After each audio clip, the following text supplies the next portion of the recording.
राम्रो होइन के फेरि खै यो चोचोली के दियो मैले हाँसैमा डम्की चाहिँ चोचो गरेर राखिदिएँ बाङ्गो पारेर मदेखि धेरै झुट बोल्नुहुन्छ यहाँ कम्ता झुट बोल्नुहुन्छ मैले कसको मेसेज भन्दा किन डिलिट गरेको डिलिट भन्दा नि किन गरेको किन नेट बन्द गरेको पहिला नेट बन्द गर्नुभयो अनि त्यस पछाडि फेरि किन बन्द गर्नुभयो नेट भनेर त फेरि यसो टक्क पर्नु यसो गर्नु फेरि स्विट डिलिट गर्नु अन्त खै भन्नु के खोइ हो मेरो बुढालाई मैले के भन्न चाहन्छु भनेपछि झुटो नबोल्नु मसित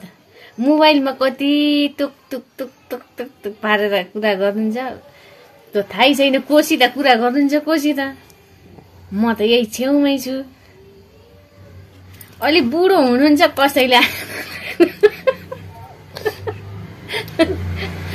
यस्तो मान्छेलाई कसले मेसेज गर्नुभएको यहाँ कुटुक्क लगाएर मलाई कमेन्टमा भनिदिनु केही छ भन्नु सिधा मान्छेलाई आरोप लाउँछस् ओहो कति सिधा हुन्छ देख्नुभएको छ बाङ्गो टिङ्गो हुनुहुन्न मेरो बुढा त